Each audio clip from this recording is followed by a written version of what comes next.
What up, Winbush here. And today we're taking a look at the Atari Gamestation GO, but this one's gonna be a little bit different because as I promised in my short, I'm gonna show everybody how we can put on the Sega Genesis / Mega Drive, the Sega Game Gear, and the Sega CD games all on here so that everything is playable. So without further ado, let's jump right into it. So the first thing you want to do is make sure that you have an SD card. I have this 32 gig one. It's not too big, but it's one I had laying around. And since my laptop doesn't have a micro SD card reader in it, I do have this adapter. So this is an SD card adapter.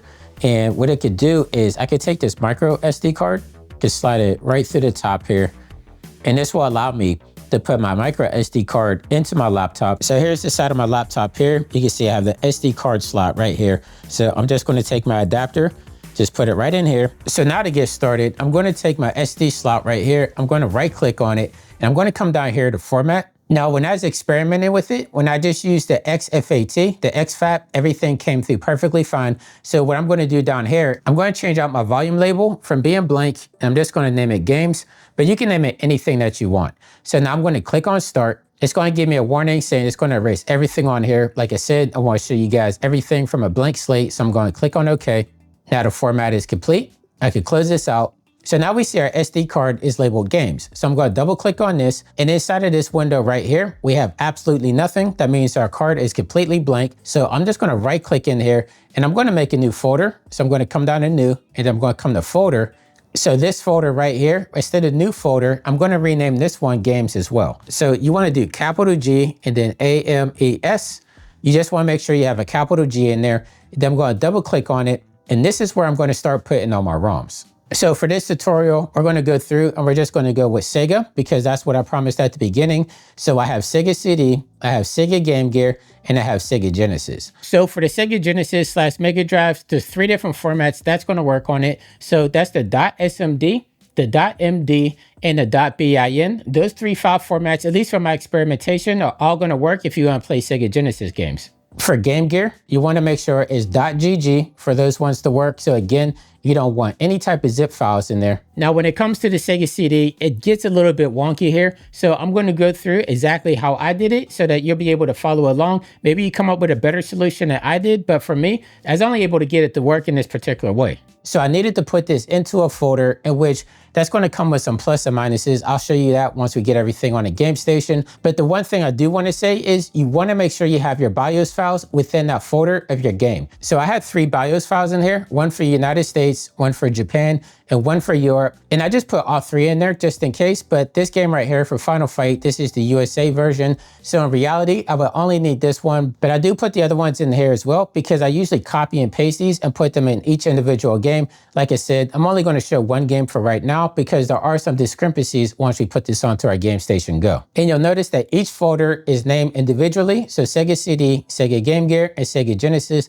I did this on purpose so that it will be organized once I drag and drop it onto my SD card, which that's what I'm going to do right now. So I'm going to select all 3 of these folders, left click and drag it onto my SD card. And we'll just wait for this to load up. So now we have everything on our SD card. You want to select your SD card and then you want to come up here and you want to make sure you eject it so that it doesn't corrupt anything when you export it.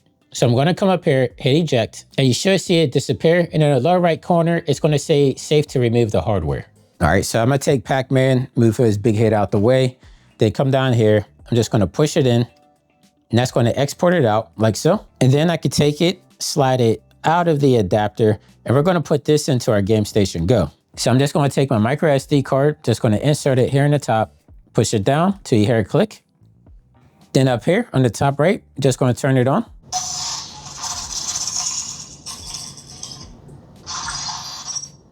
Now, after it launches, you're going to be greeted with this screen right here. It's going to say micro SD card mounted. It's going to ask you if you want to do the local storage, which is going to have everything that's built into here, your Atari games, your Jellico. But we want to come over here to the right to where it says micro SD card. I'm going to click on the A button.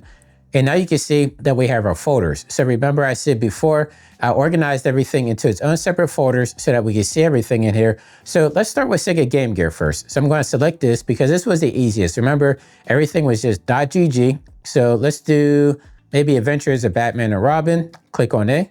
And there you go. We see we have the Sega logo right there. There we are, Adventures of Batman and Robin right there. You can see that everything is just working. I didn't have to do any type of configurations or anything like that. So the thing is with these, the buttons you might have to mess around with because there's no way, at least as of right now, you can't go through and you can't configure anything in here. So the buttons are kind of mapped out the way they are, but you can hear the music. You can see everything plays fine.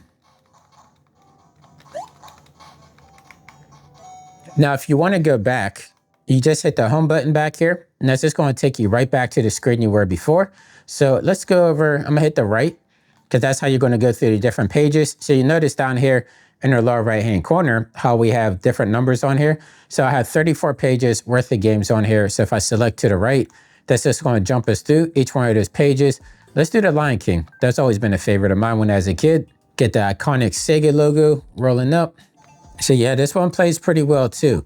Now, the one thing you will notice, if I come up here and click on settings, we're not able to save out or load, which that's kind of a bummer because I hope they fix this in the firmware update because I would love to go through, play some RPGs, but right now I'm not really going to do that because there's no way of saving that at all. And you'll notice that too, we don't have no way of configuring the controls or anything.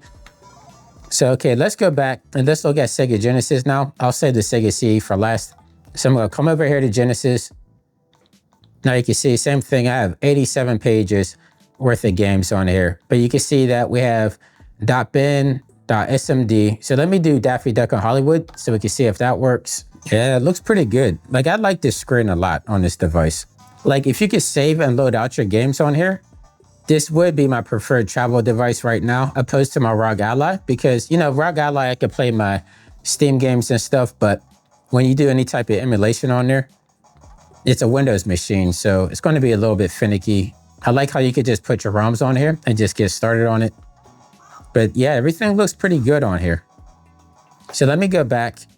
Now I'll try a .bin file just so we can see if those work. So let me come down here, David Robinson Supreme Court .bin, and I'll click on A. And if a ROM doesn't work for whatever reason, it just won't load. So we can see the .bin file is actually working on here. I like Magic vs. Bird better, but yeah, I remember back in these days, back in the 90s, it seemed like any type of all-star athlete, they always got their own game. Yeah, Charles Barkley, Shut Up and Jam, Larry versus Bird. But we're not going to go through this whole process here. What was the other one that we had? We had .md, which I have Demolition Man .md here. So I'm just going to click on the A button and we'll make sure this one works as well. So that one's working as well. So for Sega Genesis, you could do .md, .bin, and .smd.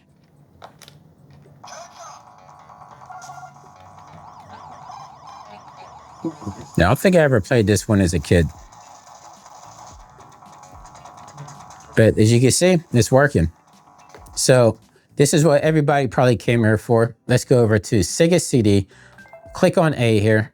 Click on Final Fight. Okay, remember each folder, I put in its own individual game, and even though there's only one game here. Now, the thing with Sega CD is everything's going to be separated in a bin file, which for most games, you're going to have several different bin files because I believe these are the audio tracks.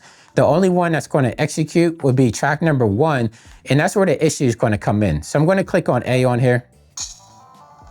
So we got the iconic Sega CD music.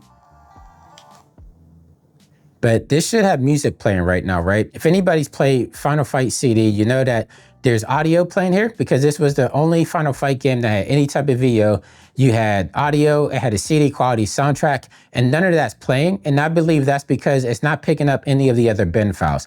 So you can still play the game. It will still have some of the sound effects in here. See, it has the sound effects, but it doesn't have the music at all, which is a bummer. Now, if you have a Sega CD game that only has one .bin file, then everything just plays. But as of right now, most of the games that I have, they have several different bin files, and this is the problem I ran into on all of them. So if you just want to play the game, I mean, it plays completely fine. As you can see here, I don't have any lag or anything like that. Frame rates, no drops or anything. Everything just plays perfectly. The only issue I have with Sega CD as of right now is, at least as I know, there's no way that you could play the other bin files within the game. So you see that I skipped over the Sega Saturn. I've tried a bunch. I couldn't get that to work at all. And same thing with the Dreamcast. Now, I did see some people online that did get the Dreamcast to work. The audio was a little bit wonky, but I didn't put too much time and effort into it because I figured for this system right here, it might not be powerful enough to run those higher end systems. So if this did help you out, make sure you leave me a comment down below. Subscribe if you're new to the channel. And until next time, stay fresh, keep creating, and I'll catch you in the next video. I'll see you soon. Take care.